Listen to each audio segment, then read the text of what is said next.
Please take your seats quickly, ladies and gentlemen. Thank you. Hello, ladies and gentlemen. Welcome to Tennis Weekly with Joel and Kim, sponsored by DownloadTennis.com. On today's Tour Catch-Up, Felix Auger Alliasime completes a tour title hat-trick. the United Cup becomes official, and the WTA Finals get underway in Fort Worth.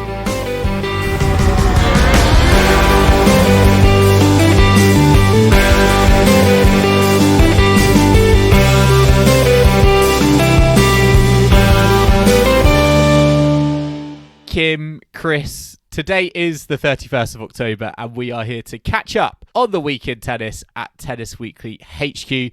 We have had a week off on the WTA tours, but we've had two big events on the ATP circuit in Vienna and Basel. We have had Felix Auger Aliassime complete a hat-trick of titles in the last 3 weeks, and we've also had the man, the myth, the octopus, Daniil Medvedev, or should I say Dadvedev, because he's just recently become a dad, win as well. So all good there. And we've also got the WTA Finals in Fort Worth about to kick off over the pond in the United States. So lots to talk about. The United Cup as well, becoming official for the start of next season. And I'm happy to tell our listeners that Kim is back. Kim, you do not have any more travel issues. I was relieved to hear coming into this evening you're not basically stuck in Swindon like you were last week. No, I'm not. I mean, Swindon is a lovely place, but I was, yeah. Is it? I wouldn't wish that on my worst enemy.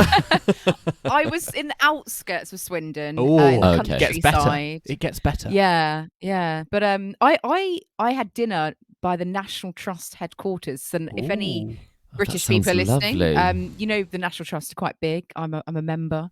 I like a bit of National Trust. It's a humble brag. Yeah. So I care about, preserving our heritage. Anyway, this is not a heritage podcast. This is about tennis. So let's move on quickly before I digress too much. What's your highlight of the past week, guys? Before we crack on with the movers and shakers, what's floated your boat in the last week? Well, I'm going to go first, and I'm going to say in the absence of WTA action, I've still found a women's tennis highlight, and mine comes from, I've dropped down to the challenger, the ITF level. It comes from Tyler in Texas, where one of my favourites, Taylor Townsend, won her way through to the title at the W80 tournament there.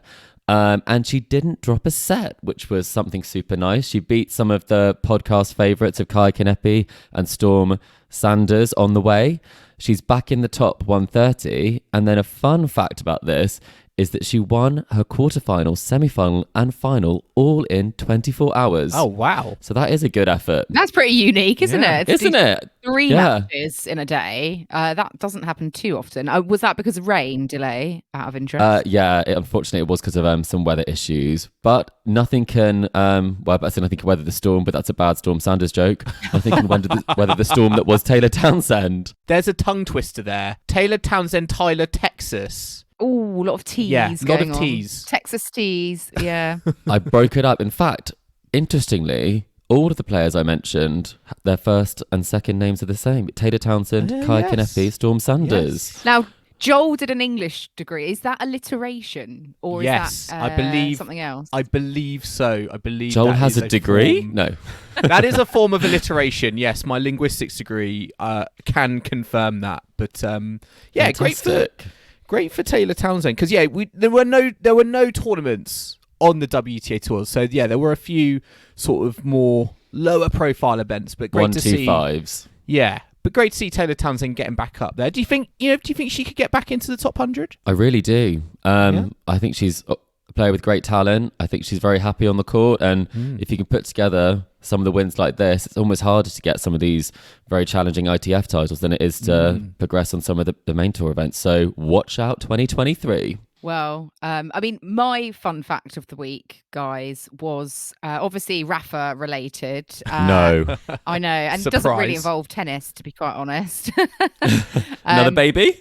No, not a baby, but a wedding. Not his wedding, Ah. but one of his best mates, Tomeo. But a lot of Rafa fans will know who he is. Rafa dashed across from Paris back home to Mallorca so that he could go to his best mate's wedding, which obviously shows his dedication. But yeah, I mean, who wouldn't want to go to a nice wedding at a country estate on Mallorca. So I think he made the right choice. He basically pied off the practice schedule to hop on a flight, was it? Back to Mallorca from Paris. There may have been some disappointed fans at Bercy. Apologies, but priorities for Rafa. But Joel, what did you have for your last 7 days on tour? My highlight of the week was Borna Coric, who I found out, obviously very, very decent player. He is actually third on the all-time list of most top 5 wins without ever being in the top 10. He defeated Stefanos Tsitsipas in Vienna, puts him third on the list. He's won 12 matches against top 5 opponents. He's still only 25 years old, and he could feasibly, I think, become the outright winner because Nick Kyrgios and Feliciano Lopez are the 2 players above him, but they're only 2 matches above him, both on 14. And as I say, I think, Borna Coric, sometimes a bit of a forgotten man, I feel, because of his injuries, but certainly his talent is indisputable. Will it happen in Paris, Joel? Ooh, it could do, because Nick Kyrgios isn't there. No, he isn't. But I was surprised that Lopez had never been top 10. Is that right, Kim? Must be. Yeah, I suppose it would be. I mean, that's a grave injustice after after his grass court seasons, his talents on a tennis and all court, of his endless wild cards. He has won doubles, Grand Slams, so well, at least one anyway. But yeah, well, I think that's all very good and well, Joel. I mean, Borna Coric, if he can keep it up, certainly next year. Watch out, watch out, everyone else on tour. He just needs to make sure he's getting the same record against people who aren't in the top 10 or top 20, I should say. Let's look at what happened though on the tour last week, because we had a couple of tournaments. We were out in Vienna, we were out in Basel. Daniil Medvedev, you alluded to earlier, Joel, he did win a title in Vienna, his second of the season, beating Denis Shapovalov in 3 sets, 4-6, 6-3, 6-2. Until the final, he hadn't lost a set or even lost his serve en route to the final. So he has now got his spot at the Turin event in a couple of weeks' time as a result. What did you make of Daniil Medvedev's performance? Is he kind of coming back, playing his best, in advance of the tour finals? Are we going to pop him up there as one to watch? Now he's seemingly got his groove back. I'd put him definitely in the mix for, one of the favourites, I think, for the ATP end of season finals in Turin.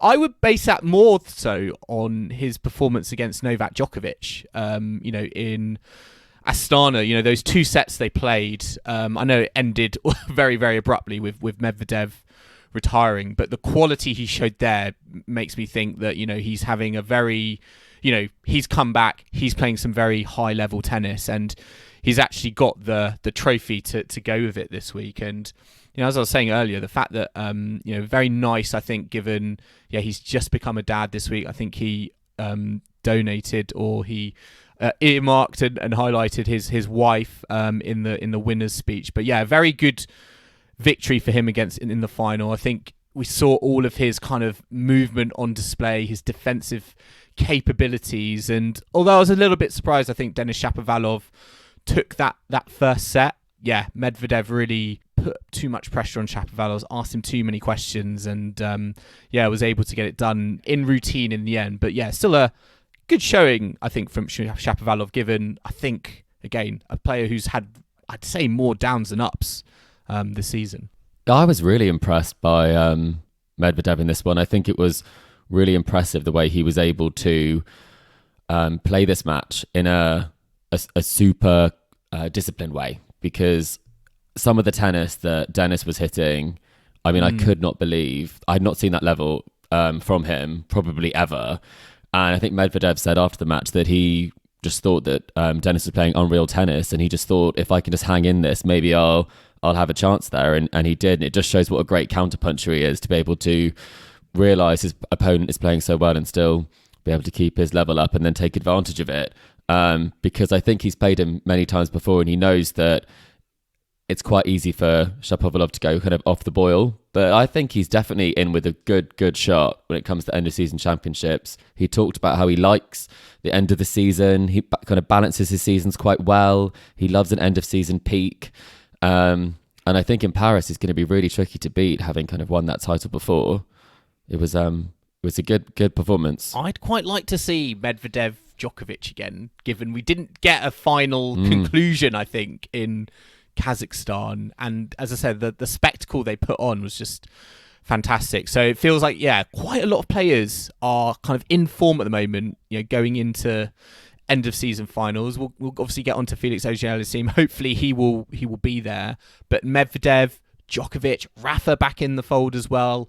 Yeah, it feels like there's a lot more kind of in-form players to me, at the moment where, it's leading to Turin. I'm feeling, to me, quite wide open, which is quite refreshing because I think, we get to this point in the season and I think sometimes the narrative is more around, who's fit and who's not carrying any injuries. But I feel like the reality is for someone like a Medvedev, the middle of his season was quiet because of, Wimbledon, not allowing him to compete.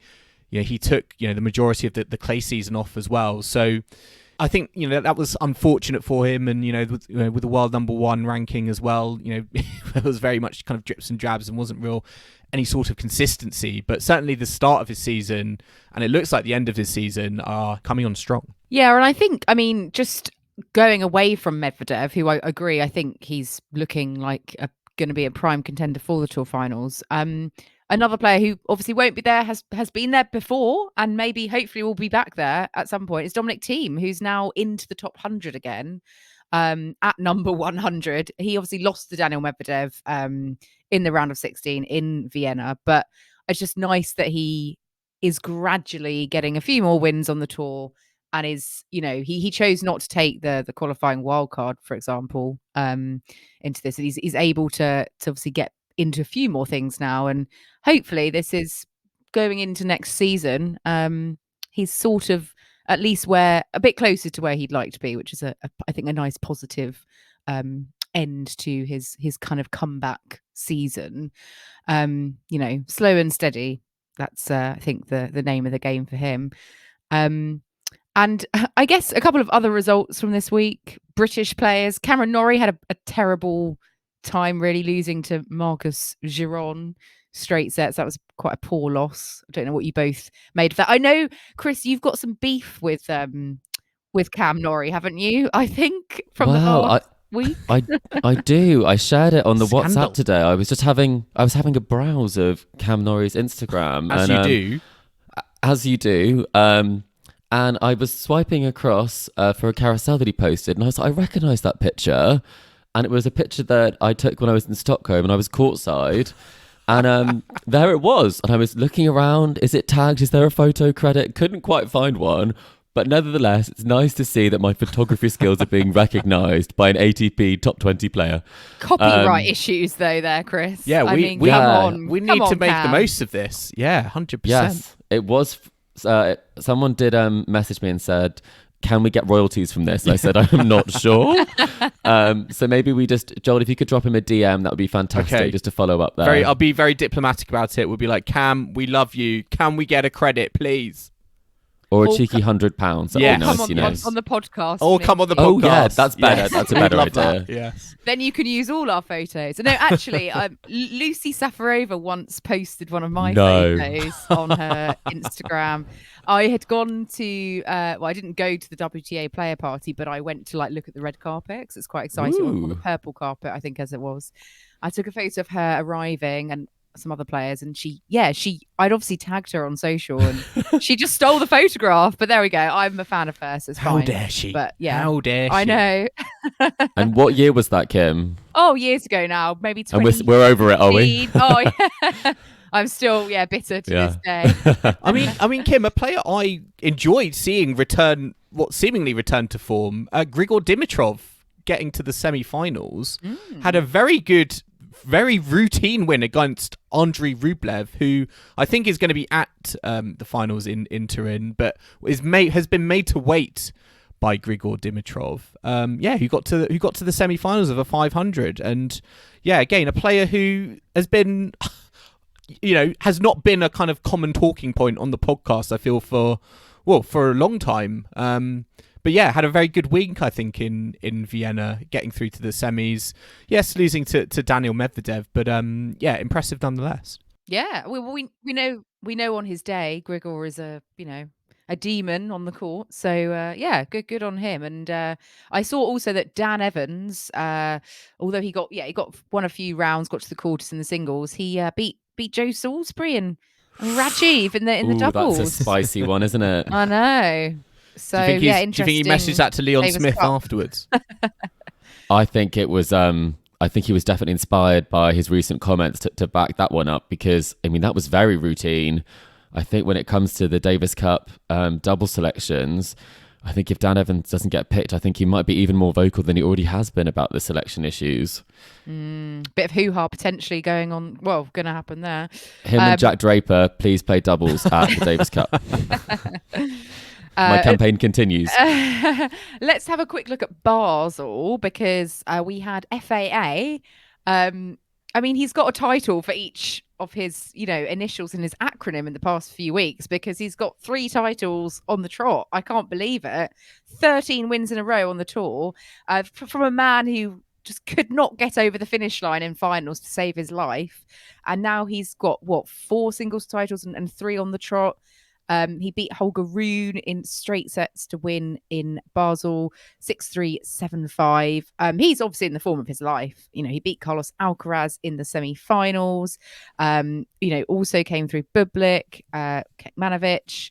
So he's on solid form, and I'm really curious to see how long this form will last, if he can keep it going into the Masters and the Tour finals, because I'd love to see it personally. He didn't blink, did he? He completely stayed with it the entire tournament. And I think that's the thing that was most impressive from watching it this week, was at no point did he falter in a way that we've sort of seen him do before, where his level has dipped slightly.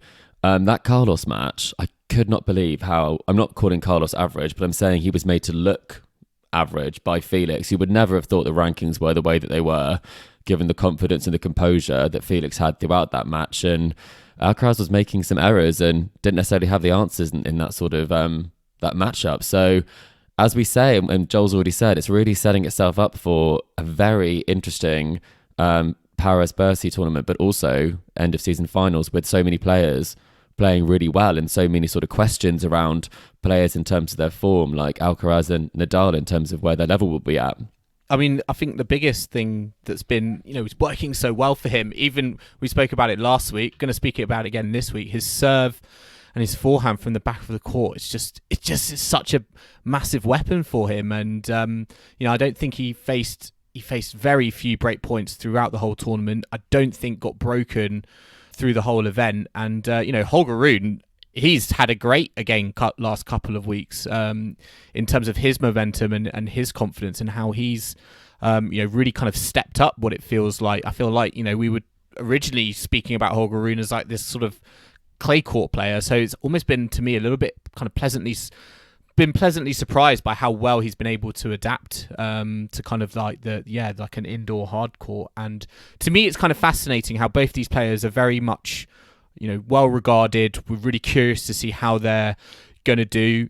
Does this mean Felix Auger-Aliassime is in, in contention maybe for a Grand Slam next season? I don't know. But I think what I find interesting is how I think we have to acknowledge for Auger-Aliassime, it's taken longer for him to get to this sort of peak. He's had to go through some challenges kind of. First of all, we spoke about, the most obvious one is ATP Finals, where I think he was 0-8. Whereas Holger Rune, I mean, he has come, I think, burst on, or maybe even a little bit more quickly, I think. I think he's, very still a teenager technically and is in the top 20. So it's just, to me, kind of fascinating how in tennis you can have players who take time to blossom, and we've seen that with, I think, Felix Auger-Aliassime, and then we have players like Holger Rune, who I think just have a bit more of a bang and a bit more of an impact that is more apparent a bit more instantly. I mean, at the ripe old age of 22, Joel, for Felix. I know. I mean, Well, I know, but he's been on the tour. I feel like with FAA, he's been on the tour for a while, and I think we're actually still there with like a Denis Shapovalov of like, when is it going to happen? When is it going to happen? And he had. He got to the, his first semi-final of the US Open, at the back end of not obviously last season. And yeah, and I think just to see this and this momentum that I think we've all kind of known has had it in him, but it's just again just taken a little bit more time than I think people were, to be honest, like willing to give him, when seeing him on the tour. And he's now the GOAT of October 2022. And who knows how long it will continue. But channeling his inner Annette Contemplates. Yeah, exactly. I mean, he does love a indoor hard court as well. So I'm just very pleased for him because it's nice after such a long time. And yeah, like you said, he's still so young. I mean, this could be the start of something really major, as many people predicted. So good on Felix. Who are you more excited by going into next season in terms of Auger Alliasime or Holger Rune? Or Alcaraz. I was going to say Holger Rune, okay. because Holger Rune to me is the wild card or the more unknown entity that has kind of come into it. I think Auger Alliasime, I can say, yeah, he can sustain it. Alcaraz, yeah, he can sustain it. But Rune to me is the one who for me has come out of nowhere a little bit. Yeah, I think for me, I'm still personally more excited about Felix to see if he can really elevate even further and get right up to the top of the rankings. But I think Rune will still be in his next developmental year. Whereas I think if Felix can keep this form up, it's like, is he now going into the real upper echelons? So I think there's still different stages. I don't know if you would disagree. No, I agree with you. I agree with you with that. I think it's different. I have different excitements for next year. So like for Felix, as Kim said, I want to see him become a top 5 player and make that leap now.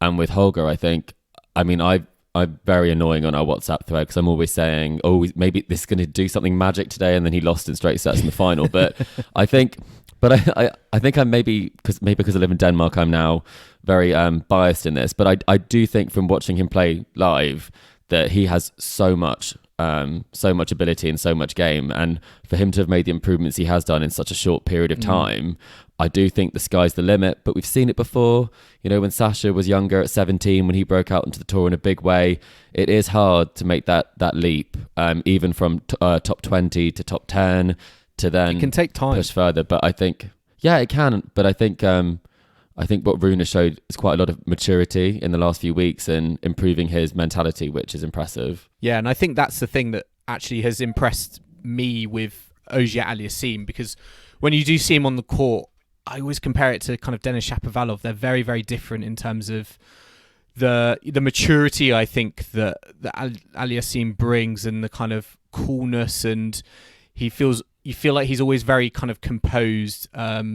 He doesn't show his emotions, I think, as much as some of his contemporaries, like a Carlos Alcaraz or even a Denis Shapovalov. But I think we've seen from Rune and Shapovalov that making those improvements in terms of maturity and bringing a different kind of mental side to the tennis court actually can help your overall game, because I think that's been, particularly with Shapovalov, one of his weaknesses. And it was for me a kind of a pleasant surprise again to kind of see him this week show a bit more kind of maturity. I think particularly when in terms of his shot selection, I think he's been criticised in the past in terms of trying to go for the the highlights reel too early on in the point, and actually having a bit more kind of control and composure and picking your right moments. I think that kind of shone through for me this week. And yeah, Felix to me is maybe still a little bit ahead in terms of that department, but I think again helps, I think, set him up for those kind of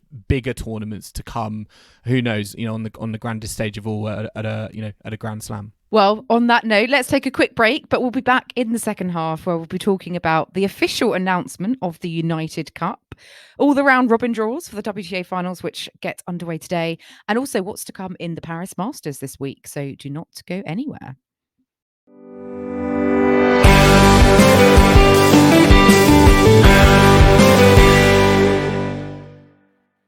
Welcome back to Tennis Weekly with Joel, Kim and Chris, sponsored by downloadtennis.com. And now we're going to move on to, of course, a par for the courts game before we get on to this week's tennis.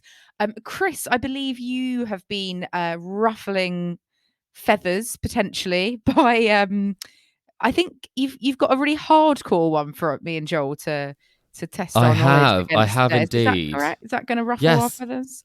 I think it's going to be a challenge. I think it shouldn't be too challenging, but I think it might I'm prove nervous to be already. on the spot. I'm nervous It's already. not something we talk about all the time. You have the option, though, how we'd like to play this, whether we go for Ooh. setting par, because there are 14 correct answers that Ooh. I'm looking for.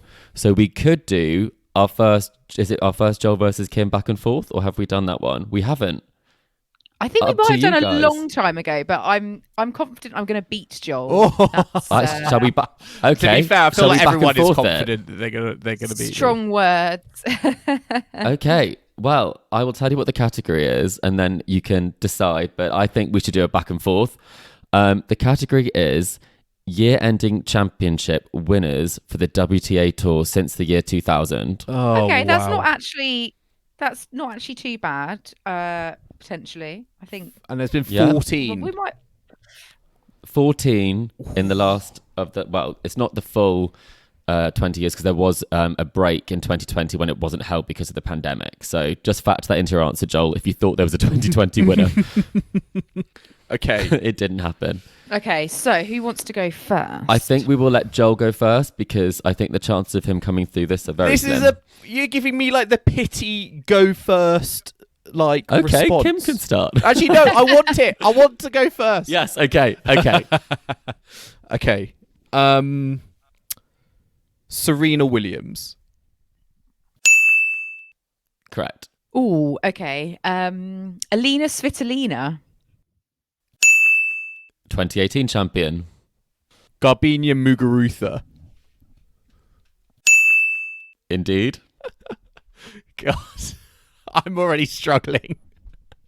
Oh gosh. Caroline Wozniacki. Justine Henin.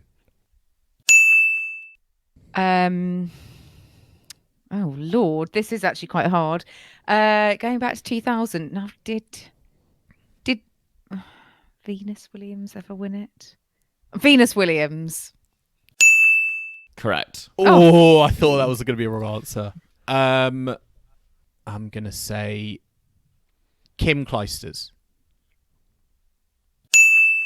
Another correct answer. Oh.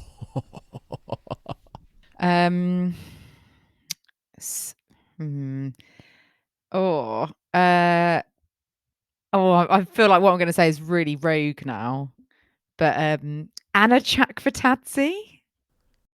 That is a rogue one. I have to say that's an incorrect answer. Oh, Wow, no. Kim. Joel. Kim. I think I've got more as well. Joel. Oh. Joel, would you like to continue with a couple more? So I think my next one was going to be Victoria Azarenka. Okay, well, that's where it would have ended. That's also incorrect. Yes. Petra Kvitova. Indeed. Would you like to hear the full? Petra Yes, that's a Kvitova? correct answer. Oh, yes. That is. Was Ash Barty a correct answer? Are you out of answers? Or I was so worried to say that was Ash also a Barty. correct answer. Oh, of yes. course. Because Yes. she's retired, I forget about her now. Yeah, it's amazing that happened this Lindsay year. Davenport. The complete list. Not this side of the Okay. of 2000. Okay. That's She all won I've it in got. 1999. That's all I've got. Well, Joel, congratulations. That was a very solid performance. Yes. Other answers that you could have had was Radwanska, who won it in 2015. Oh, yes. And then Amelie Mauresmo took the title in 2005. Maria Sharapova took the title in 2004. And then the Sharapova. final correct answer was Ivanovic? Hingis in 2000. Oh, Hingis. Yes. Oh, of course. Wow. Blimey, Who? that's definitely not our area of expertise, is it, Joel? Wow. Who went first Chris was would have pretty much aced a that. big. Who went first was a pretty big call for that one. Oh. I would Yeah. love to have seen Joel go that confident with Azarenka and get it wrong. I don't know why I said Anna Chakvatadze. I think just to show off, who she is. Yeah, basically. I was honestly thinking Azarenka or Kvitova was going to be my next guess. So, yes, but no, that was very, very good. I enjoyed that. Yeah. Right. We've got. I'm not surprised, Joel. I know. the I brain think cells I don't going. feel like I have won like any sort of game on the pod for Ever. a long, long Yes. time. So yeah, really happy with that. We do have a Till mailbag. next week. Until next week, exactly. We do have a mailbag, and it's from Jack, who got in touch with us on email, and they asked us, with the end of season finals starting up this week in Fort Worth, I would love to know, who do you think will be in the final 8 at the next season's finals in 2023? That is a great question. That's Is this a good from question, yeah. I think this is hard because of Simona Halep. And to me, Simona Halep would have been a surefire person in my top 8, but I've had to leave her out because I have no idea what's going to happen there. Well, Chris, who have you got? So, unsurprisingly, I went for Auger. I thought she's got to be there. I put Ons in there as well. And then I've gone a little bit more rogue. I've gone for Qinwen Zheng. I think this could be a breakout season. I'm calling it now 2023 Roland Garros champion. Anisimova, I'm always a big supporter of her. I think Krejcikova will be back in the mix after showing some great play. And then I think Tursunov and Bencic will be a very fruitful partnership next year. Yep. And then rounding it off, I have Coco Gauff and then Jessie Pegula. Yeah, I've got Jessie Pegula in mine. I think she's so consistent. She's still going to be up there. I've also gone for Goff, Auger, Ons. I'm questioning Osaka. I feel like she's got to do something again, hasn't she? Oh, she doesn't play Maybe enough next for year me. is going to be the year. Yeah.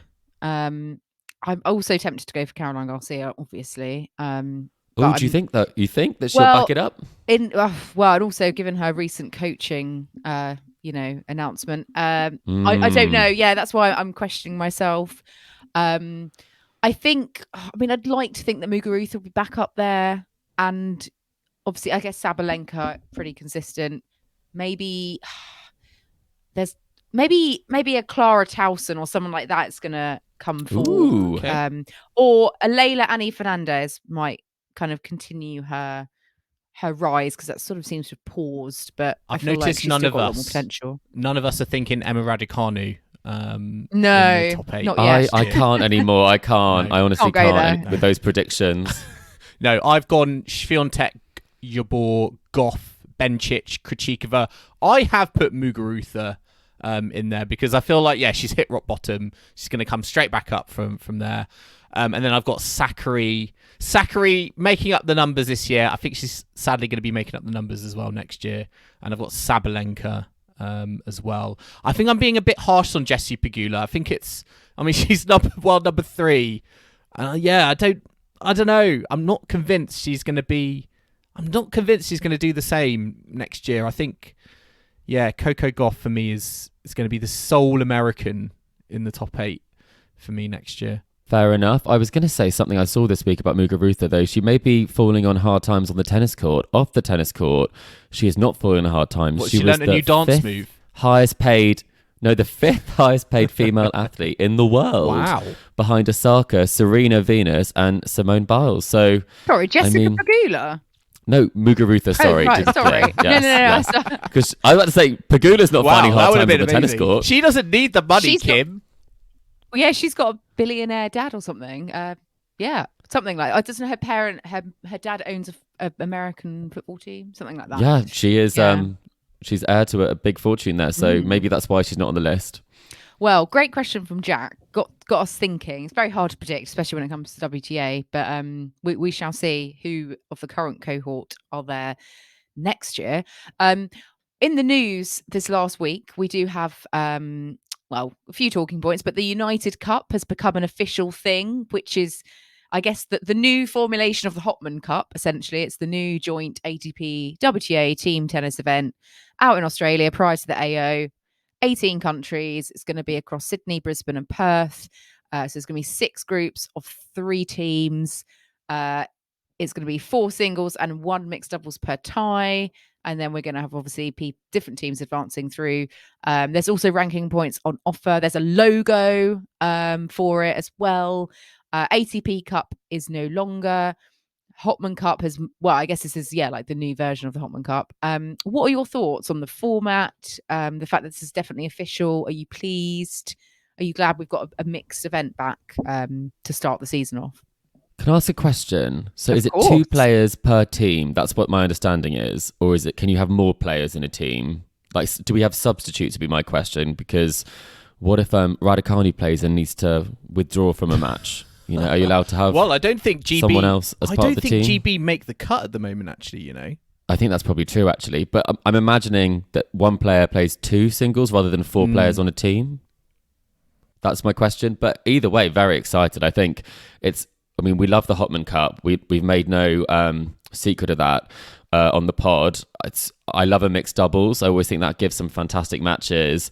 And I think the fact that there are two singles matches for ATP and WTA as part of each of the ties, I mean, it gives a great opportunity to warm up ahead of the Australian Open. I would say working in a sort of design area, the logo I'm not a fan of. I think they've taken it very literally, the U of United, with a blue moving into a purple to signify, I guess, the WTA and the ATP Tour. Wow, I did not get that at all from looking at that logo. I got like Oh, didn't you? I got like a hollowed out tennis ball. They was trying to do like 3D. It's a bit bally. Oh, well. yes. I think it is a hollowed out tennis ball into the shape of a U. I think together Yeah, we okay, have figured out okay. what's going on. But no, I think It's no Ostrava exclamation mark. No, I think it's a great.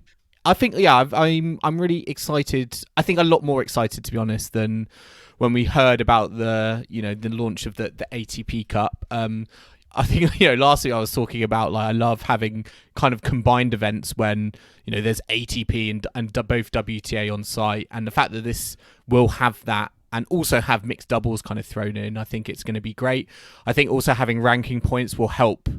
I think it'll be interesting to see, I think, how the players treat it, whether they treat it like Hopman Cup, because, Hopman Cup didn't have ranking points and therefore it was a little bit more exhibition-y, a little bit more playful. And I think that's why, a lot of the kind of top players love playing it, and it gave us very kind of unique partnerships. So I think it's going to be interesting to see how serious I think players, kind of take it, and whether they do interpret it as an equivalent of Hopman Cup or whether they take it a little bit more seriously because, ranking points, are going to be available. But I certainly think, at the start of the season, this is such a great, unique and distinctive event to get involved in, that it's going to be, really interesting to see how it kind of, plays out. And, of course, there are going to be other kind of singles events on the tours going on at the same time. So I think Russia and Belarus are not allowed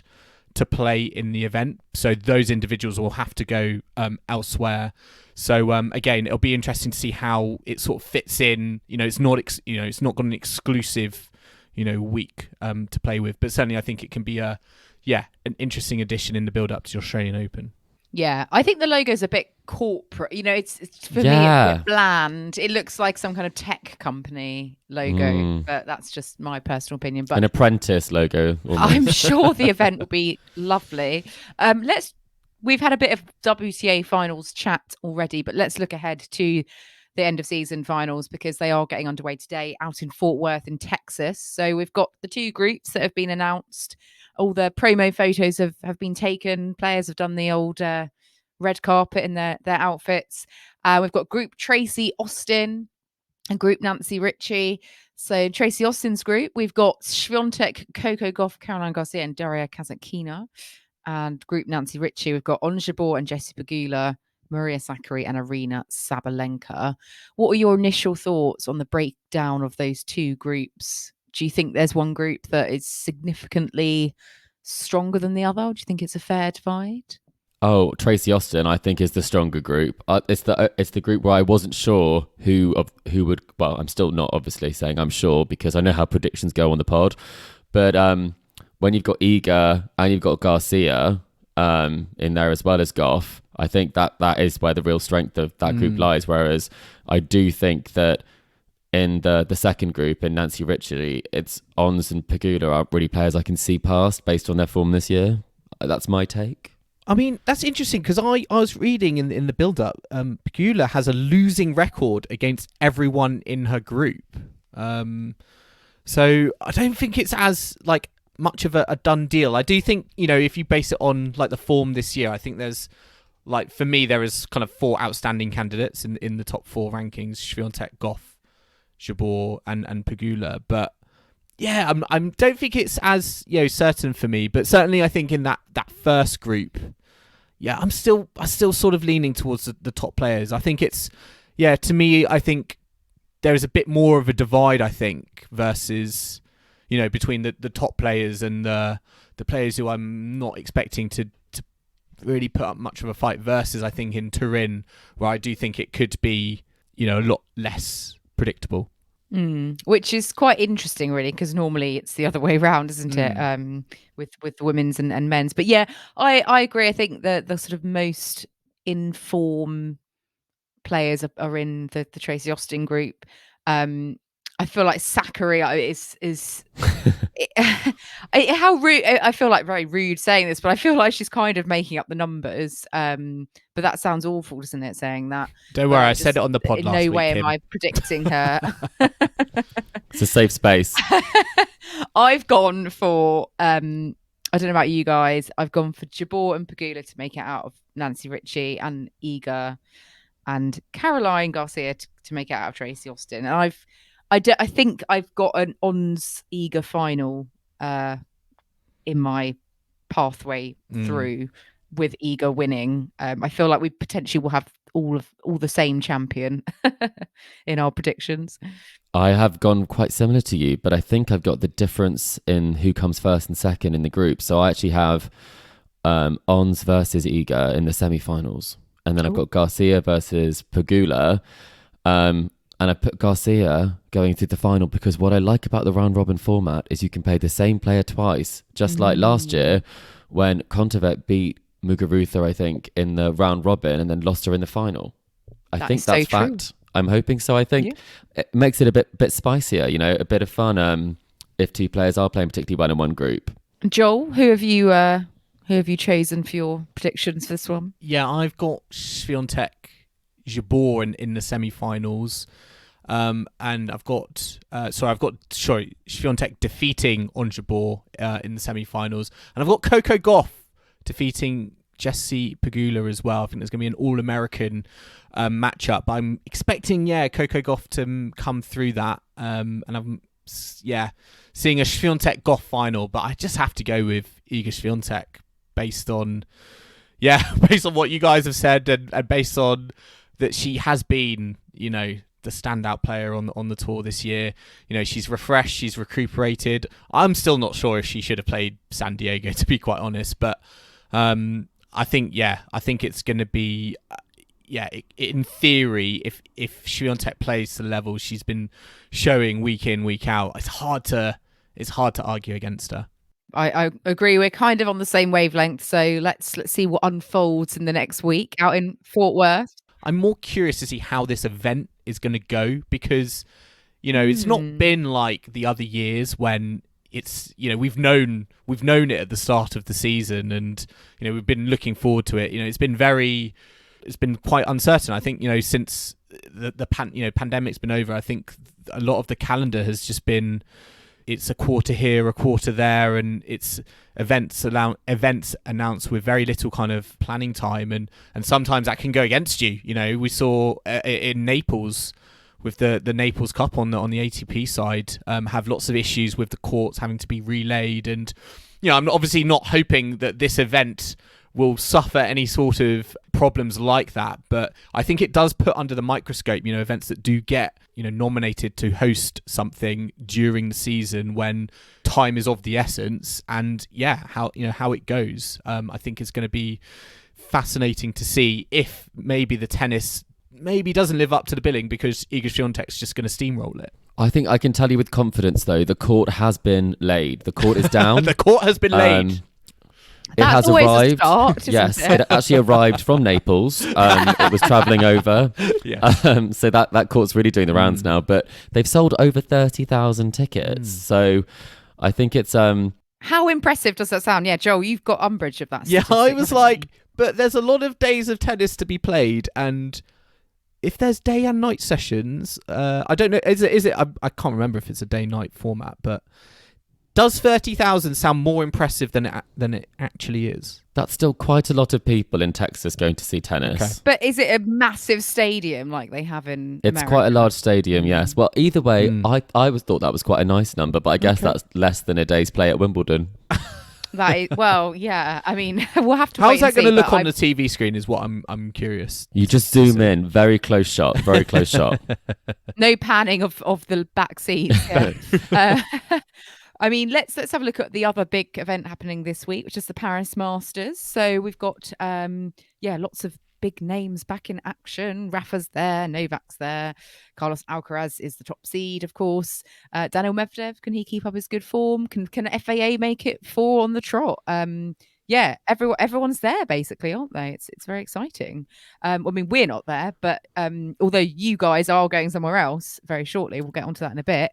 But what are your initial thoughts on Paris Masters? Who are you predicting for the win? Isn't it amazing we have actually got a Paris Masters, which what feels like an absolutely full field? Because do you remember like a few years ago? It's been a while, hasn't it? Yeah. Because you remember like a few years ago, it was like the event there was like no. It was like the final was on the Sunday and the tour finals at the O2 would start on the Monday. And as a result, many players of the top players Didn't play it. So it was the wooden spoon, and then you win the tournament and you end up in the end of season championships having not won matches all year, and then Jack Sock's booked his flight to the, wherever it is. Yeah, you do get more rogue winners at this one often, like a Jack Sock. Or whoever wins turns up, really tired. Karen Khachanov won. Did Karen Khachanov win it? Yeah. I think Songa won it as well, didn't he? Yep. Yeah. They did indeed. Anyway, who's going to win it in 2022? That's what we want to know. Djokovic. I will. You think Djokovic? Mm-hmm. That is. This is. I think one. Rafa's going to go out early. I think he's going out early. I'm not expecting him PCB? to. Or maybe a Denis Shapovalov. They could play each other. Oh yes, in the third round. That's a bit nasty, isn't it? Yeah. It's got to. I don't think I can bet against Djokovic. Really, I think 4 in a row would be unprecedented for Felix. I remember who was it that did it? Murray in 2011. He took 3 in 3 weeks. He took 3, and then I'm not sure if it counts last year, Casper, with 3 250s when no one else was playing. Well, Kyrgios doesn't count it, that's for sure. No, he doesn't. So I would go with Djokovic, but if not, I'm going to go Gilles Simon in his final tournament.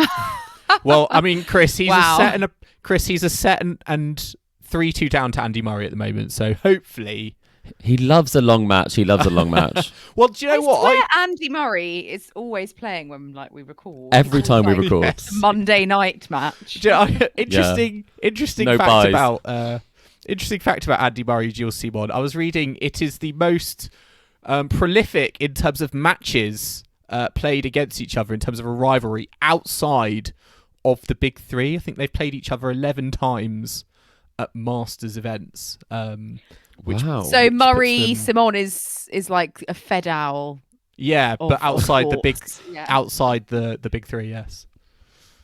Oh. Well, I mean, this could be the time when he gets that another win at 1,000, Masters 1,000. It could be for Gilles Simon. I mean, Cam Norrie's already won today, so that's good. Is he your winner? Well, no. One player who won't be winning is Yannick Sinner. He's lost already. Schwartzman's out, but yeah, Taylor Fritz is through. I think that's the only notable ones from today. Just a word on Schwartzman, actually. I think I was reading he's lost 7 in a row. He's gone out of the first round in he's not had a very good end of the season. So yeah, it'd be interesting to see how he bounces back next season. But he's had a very rough end to the year. Kim, who's going to win Medvedev, Felix if they have a matchup? I'm putting you on the spot on that one. Well, because I think either of them will be the finalist against Djokovic. I think Medvedev. I think Felix might. I think so too. Be a bit tired. Yeah. But I think I'd agree. 3 sets. Octopus always wins. Novak in the final. Yeah. It's a tricky one. I'm very intrigued. So I'm the most excited for the Paris Masters I have been in several years. So, Same. Yeah. So excited. It's very good. And even more exciting, just moving on to future tennis, Billie Jean King Cup Finals in Glasgow. You are both going to be there, aren't you? Looking a bit ahead. Yeah. Very exciting. You've got accreditation. I know. Indeed. It's so amazing. Indeed. I've got such a broad They're letting us smile on behind my the face. scenes. Yes. I mean, yes, listeners, me and Chris are going to be at the Billie Jean King Cup Finals. We have got media accreditation. All we assume that means is we're just going to have a lanyard around our necks. Just a that's lanyard. Nothing Gonna else. let us into That's the press something, room. Joel. But yeah, we're going to hopefully We be can recording. ask questions. We're going to ask questions. Yes. Taylor Rebecca Marino, Townsend, I've got many questions for her. I want a Rebecca one-on-one with Marino, Rebecca Marino so Gabby we can put some Dabrowski, questions to Storm her. Sanders. We've got questions for you. Please come on our podcast. No, but Please send us your questions. Yeah, what do you guys want Joel and Chris to cover? You know, we want to hear just not about the tennis, but we want to hear more about queuing. Your Chris. most exciting and interesting questions, and we will see if we can weave them into a press conference. Yeah, amazing. yeah, well, yeah, and then we never will, get accredited again. Yes, Don't ruin it for the podcast. yes, listeners, we will be there at the Billie Jean King Cup. We're going to be hopefully recording from the event.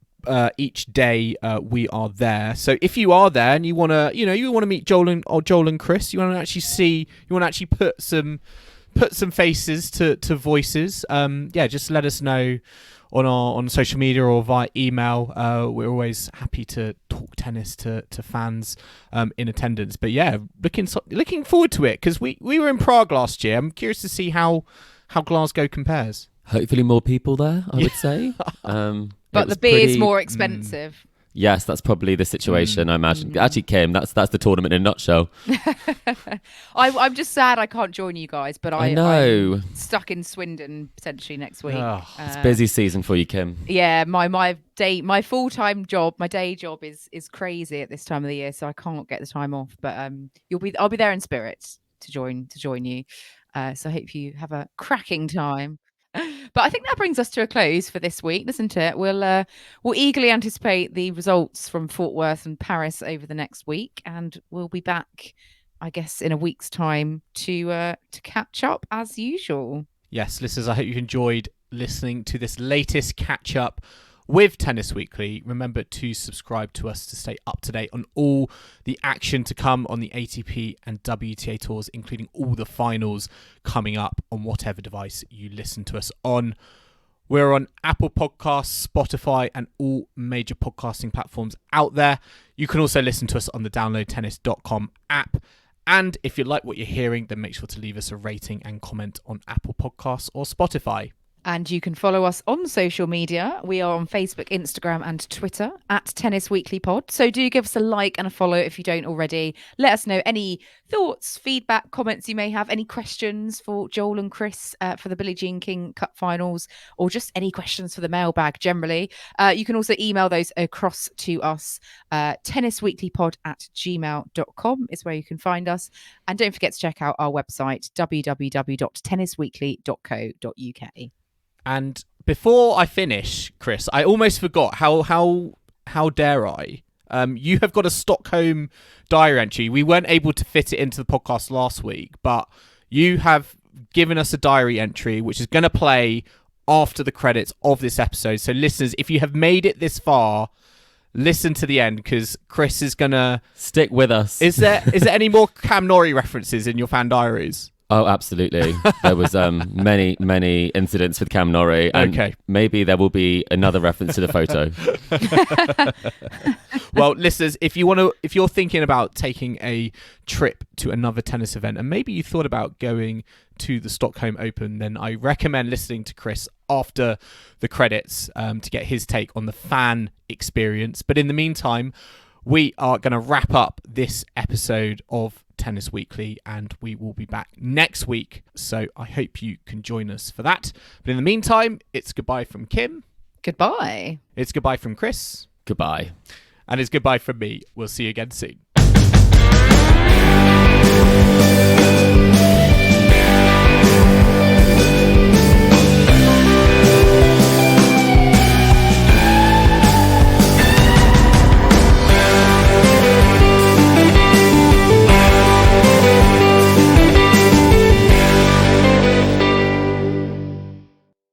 So it is Chris here, and I have been out watching some live tennis, and we thought it would be a good idea to give you another tour diary where we can tell you about the experience of tournaments and what it's like to attend as a fan. So that if you're thinking of going out there and watching some live tennis, you can see if you think the Stockholm Open is a tournament for you.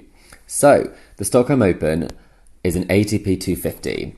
And so that's the third rung of regular ATP tournaments after the 1000 and the 500 level tournaments. It takes place just north of Stockholm in the northeast, and it takes place in an area called Gärdet, which is kind of off the beaten track. It's not an area where much happens.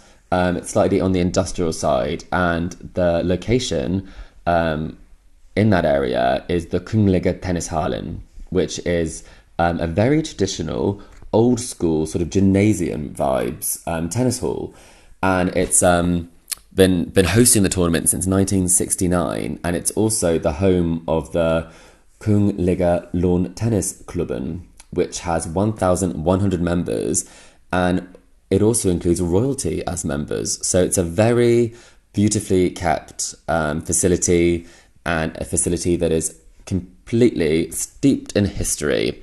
And when you are attending, something to bear in mind is that because it is an old school tennis hall, there are different areas, so you will be seated at times on wooden benches. So my advice to you would be, if you do need potentially a seat cover to make it comfortable, I would recommend bringing that with you.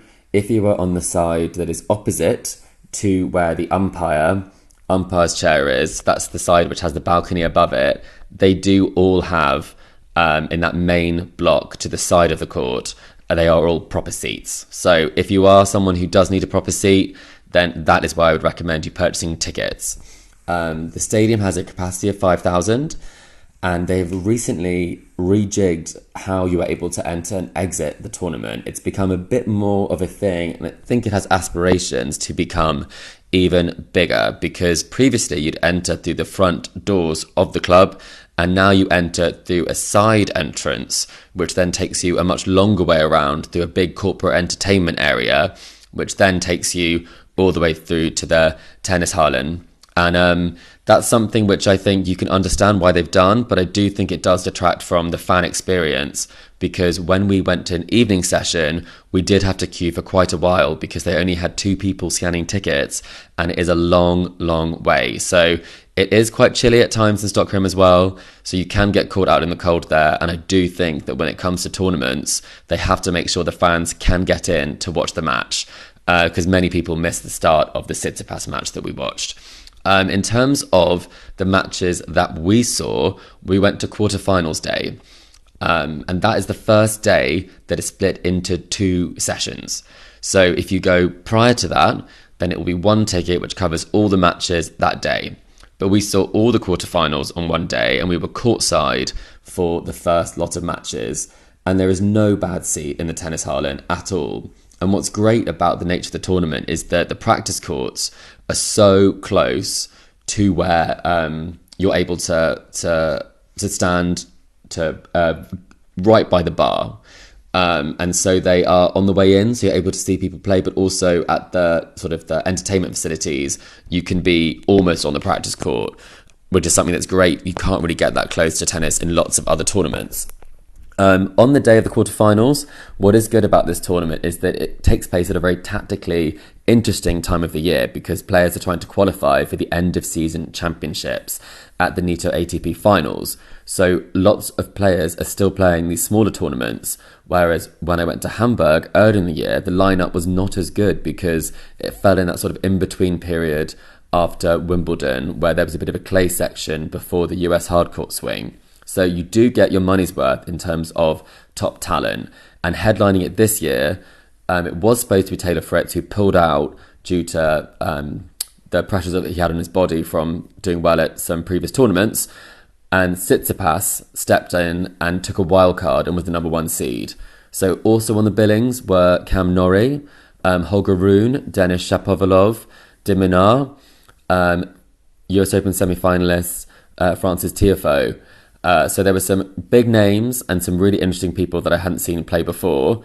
The first match we watched was the Norrie versus Rune match. We were courtside. So if you do like getting close to the action, I do recommend going during the week because you will be able to get tickets right at the front. And as I said, no bad seats, but you can get some fantastic seats. And that was a great match where Norrie played some really solid tennis, but I do think the lack of matches due to COVID did have an impact, and Auger was really playing well and crunching some backhands, and he had a lot of belief. So that was particularly interesting. It was particularly interesting, Auger, this week because of the fact that he's just partnered with Patrick Mouratoglou, and he was courtside giving lots of advice and lots of fist pumps. So that was very interesting to see and very impressive from the 19-year-old.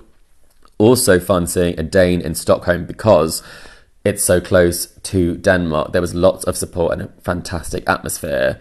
We then saw Shapovalov versus de Minaur, which was another good match. Unfortunately, Dennis could not keep his emotions in check and he was swearing and behaving very badly. We were sat between him and his coach, and it was very interesting to hear what they were saying, especially with the new ATP rule where you can hear what they're saying because they are coaching when you are on the same side as your coach. So that was a bit of a frustrating one where Shapovalov couldn't make enough balls and was making some quite impatient decisions. De Minaur came through and his movement was really impressive. He moves so quickly and he's able to really absorb the pace. And I was very impressed with him, given the fact I didn't think he would be one of those players that would be able to crunch the ball. And he got some good pace on both wings. And then we did have the queuing issue. So because of the location in Yardet, it isn't close to things. So if you want to get some food or something to eat, it's very limited actually in the facilities unless you are on a corporate or VIP package. It's very much set up for that. So whilst you're there, you will hear the noise of people dining and the cleaning of glasses. So it's not a silent hall at all, but it is set up for the VIPs and for the club members. So if you leave, you then have to queue to get back in. And we did miss the start of Stefanos versus the Swedish local Mikael Ymer. And that atmosphere was fantastic.